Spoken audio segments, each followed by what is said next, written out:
This series assumes you know fundamentals and have a controller layout you like. If not, please have a look at some guides on fundamentals and how to create your own controller layout. Enjoy. La la la lava, chicken. Steve's lava chicken, it's a lava attack. So, you want to play Steve? I do want to play Steve, yes. Okay. Wait, what? What the f-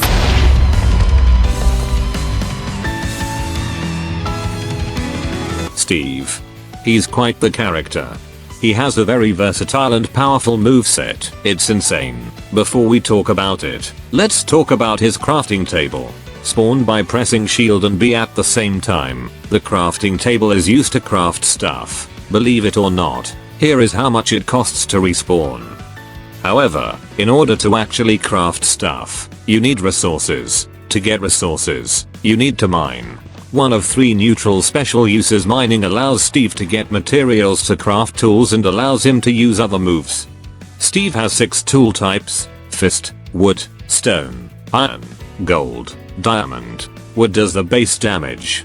Stone does 1.1 times damage. Iron does 1.2 times damage.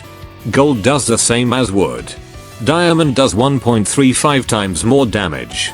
That's absolutely busted. Steve's aerials are some of the best and fastest in the game. First, let's cover his forward air.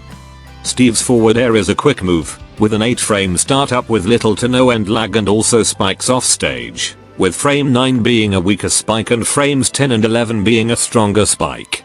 The weaker hit of forward air with wood does 12.8% damage without any staling, and the stronger hit does 15.1% damage, also with no staling. Now let's see what might be Steve's strongest aerial. Enter back air. While it does have a 12-frame startup and 31 frames of end lag, the hitbox on it is insanely janky.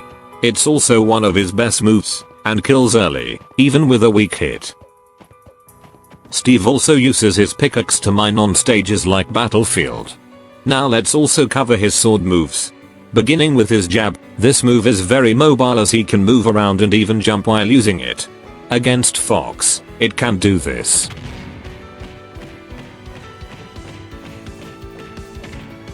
If you do it right, you don't even need that second forward air, it just kills. However, I'm a moron. Now what about his neutral air? Oh, it's just jab but in the air and 1 extra frame of end lag. Sounds about right. Steve has 2 forward and back airs, the second one using swords. Both moves have the same frame data as jab, and sword back air can combo into back air. Steve's get up attack on ledge also use his sword, along with after a tumble without teching. Steve's forward tilt is essentially just his jab but it moves you slightly forward. Steve's sword smash attack is very fast, it's forward smash. It is a very good move that can be used in many different ways. If Steve gets gold he obtains the fastest forward smash in the game. Active by frame 10, it's insanely overpowered and broken. Now let's move on to the most infamous move. Up tilt. Up tilt is literally Steve's universal combo starter. He can move with it. It works at almost any percent for combos and leads into some pretty dumb stuff. Steve also uses his axe to mine on stages like Smashville. Steve literally only uses his shovel to mine. That's it. He uses it on stages like Final Destination and Minecraft World. Now let's talk about his down tilt. Using a flint and steel, he places some fire. While it may seem useless, it's actually pretty good. Take a look at this.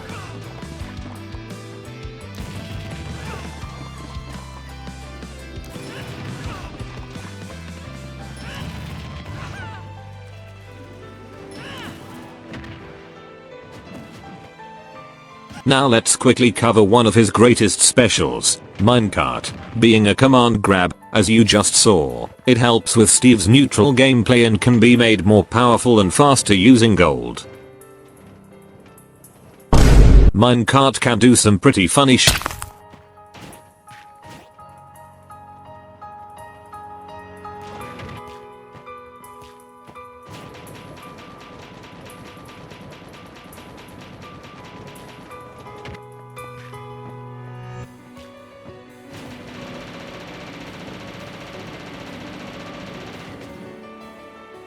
Now, I present to you, Steve's weirdest aerial. Down air, this massive block of iron has a strong and a weak hit. The weak hit does 12.6% damage while the strong hit does 22.6%. For some reason though, if you minecart directly off the anvil as it's falling, it keeps the strong hit.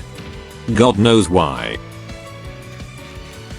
TNT is Steve's down special. I can't say much on this move except it's good and can shield break.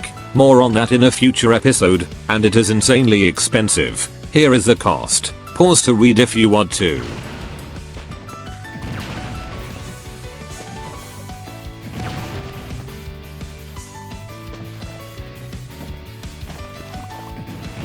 Steve's recovery is his elytra. While when not optimized it's pretty trash. I'll show you how to make it good in the next episode. Once optimized, it can do stuff like this.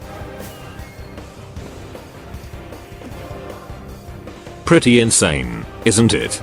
Steve's dash attack is actually a pretty good move. While it has nothing special, it's quick and can create space between you and your opponent. This is one of those moves that seems useless but is decent. A good attack Steve has is his up smash. While it is an extremely laggy move, it yields great kill power. It is mainly done to finish combos.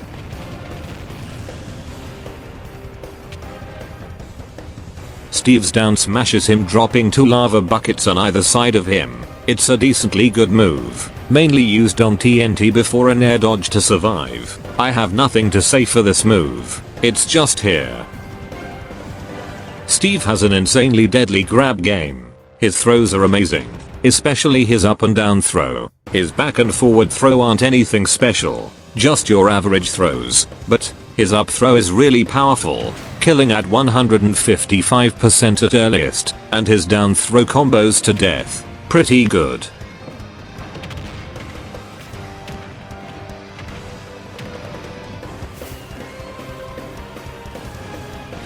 Lastly, block. I've left this for last as it might take some explaining.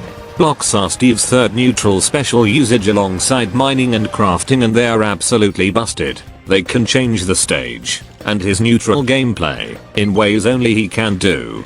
He can build whatever he wants. Yeah, anything. Steve has a lot of block types. Dirt, the weakest block. Wood, a little bit stronger but still sorta weak. Stone, quite strong and lasts a fair bit of time. Iron, lasts the longest and is difficult to break. On Yoshi's story, you can get wool from the stage. Tortimer Island gives sand, and if you're crazy, Summit can give ice. Thank you so much for watching episode 1 of Steve Masterclass. See you for the next episode.